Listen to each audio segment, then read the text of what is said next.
হাদিসের সবচেয়ে বিশুদ্ধ গ্রন্থ বুখারীর সর্বশেষ হাদিসের উপর গুরুত্বপূর্ণ আলোচনা হবে এবং যারা দাওরায়ে হাদিস সমাপন করেছেন তাদেরকে পাগড়ি প্রদান উপলক্ষে অনুষ্ঠানে উপস্থিত হযরত উলামায়ে কেরাম, মুসলমান ভাইয়েরা,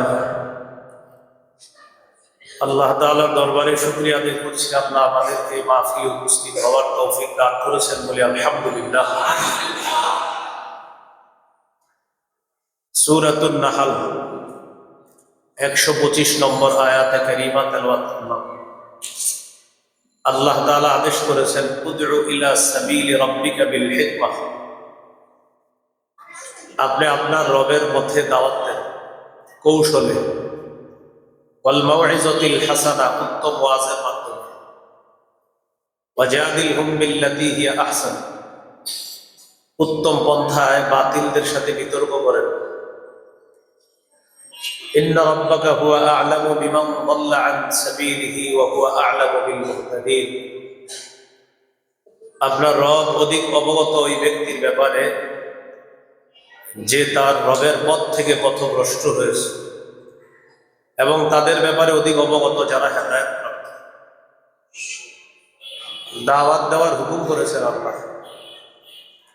দাওয়াতের আবিধানিক অর্থ ডাকা, আহ্বান করা। সূরা বনী ইসরাঈলের 52 নম্বর আয়াতে আছে আল্লাহ তাআলা বলেন, ইয়াউমা ইয়াদউকুম, সেদিন তিনি তোমাদেরকে ডাকবেন, আহ্বান করবেন।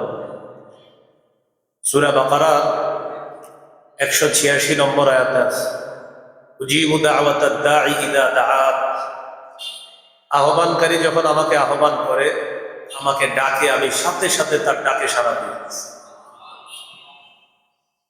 সূরা আলী ইমরানের 104 নম্বর আয়াত আছে, ওয়ালতাকুম মিনকুম উম্মাতুন ইয়াদউনা ইলাল খায়র, তোমাদের মধ্যে এমন একটি উম্মত হওয়া উচিত, দল হওয়া উচিত, থাকা উচিত, যারা কল্যাণের প্রতি ডাকবে, আহ্বান করবে।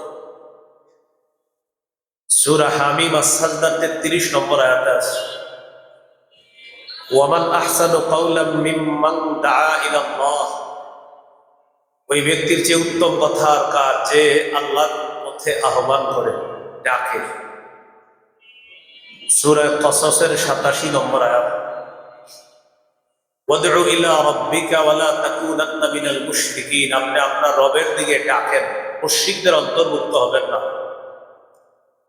এই হলো দাওয়াতের আবিধানিক অর্থ, মানে ডাকা, আহ্বান করা।